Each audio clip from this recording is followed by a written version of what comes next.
Hey, this is Glow from Adventure Glow, and welcome to an episode of Adventure Glow that is a little bit different. I wanted to kind of talk about car camping or van life and how we prepped the car and used our vehicle in order to travel to Yellowstone. So originally we were going to take like the RV, but we didn't have a vehicle to actually pull the RV. And so I had to kind of change the plans. And Brett had a van that had been sitting for like 5 years. And through a lot of project management, was able to get the vehicle up and going. Because we are going to take it, hopefully, to Yellowstone. We're going to car camp back here. But it's been sitting for 4 years. Today we had a mechanic come out and change things. Rhett's going to put in the alternator. We're going to go get it inspected. It still says 2019. So right now I'm about to clean it up. So the vehicle is a Mazda 5. It's considered a van, a minivan. It has sliding doors on the side, but it's in the back it lays flat, so that was great. I watched a lot of videos on YouTube on just like what I should be buying or what I should prep for. And so really this video is really just a way to kind of share my experience out there with using a van to travel. For car camping. And there is the dog.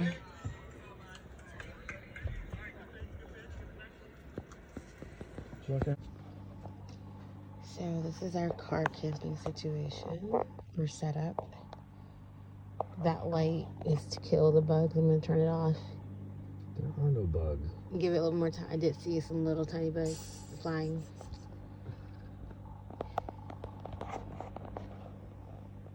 All shaded out. Good night, Rat. Good night. So this was where we slept last night. It wasn't too bad, but this thing right here, I'm gonna have to get something else. For window coverings, it was a hodgepodge of things. I had bought like these curtains from Amazon, and then I had used some window shake that you would put in the front and then just kind of cut them to kind of fit the back windows just to create some kind of privacy. I do want to talk a little bit about that mat. I didn't realize that was the mat that Rhett was bringing for me. It was super uncomfortable, and so that day I actually went and bought like it was during the summertime, so I just went to Walmart and bought like a mat that you would use like on a chair outside, like a lawn chair mat thing, and that's what I slept on for the rest of the trip. But super important that if you're car camping to make sure whatever you're sleeping on is comfortable. Nelson slept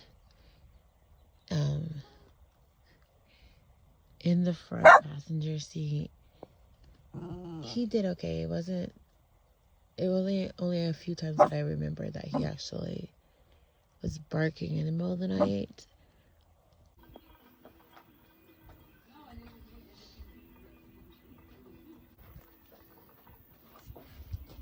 That first night was at a campsite in New Mexico, and so it was very convenient, like showers and, restrooms. The second night was a little more challenging. We slept at a casino, but right near the casino was like a travel stop that we could go in the morning time, and actually like before as well, and use the restroom and wash up.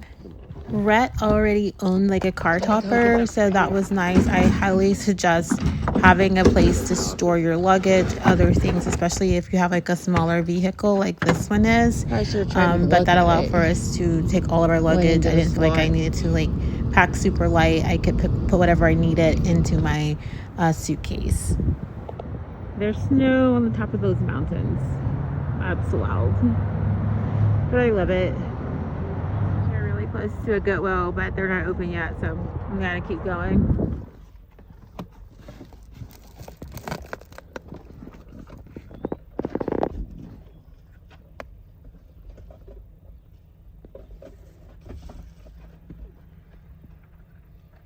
For night 3, we slept at the Chevron gas station right outside Salt Lake City. And there's a website called like Free Camping Sites or something like that. And it explained that there was a parking lot that sat to the side of it that you could go and sleep at. And so that's what we did. So this is where we stayed last night. We camped over there in that lot. It's like a gravel lot. That's where we were able to sleep peacefully for the most part.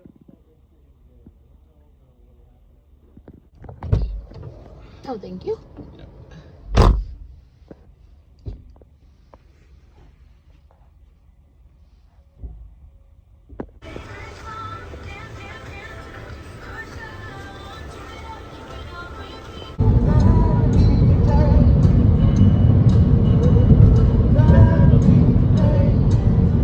For night 4, we settled into our friend's mom's driveway.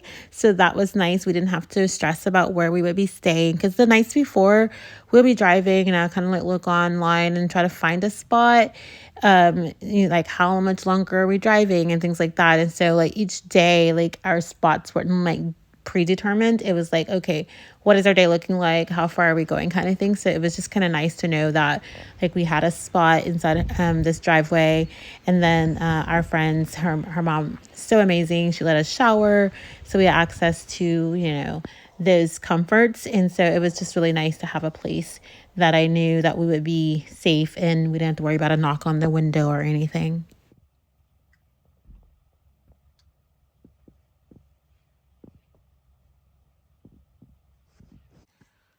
This is the jackery that we have, and it's been working quite well. Basically, as we're driving each day, we just have it plugged in to the plug back here, and it charges. So by night, it's back to 100%, and we can just like freely use the energy however we want to.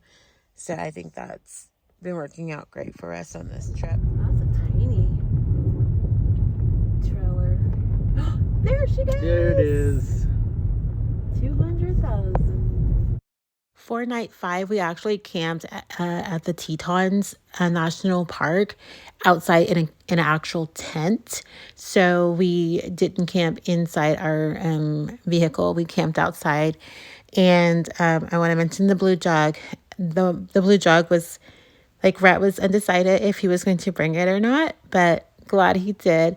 So definitely bring like a good source of water just to have. It's just like water is life kind of thing. So definitely bring water if you're going to be car camping. Our campsite is really beautiful. It's kind of all open, like not many mature trees, but look at the view.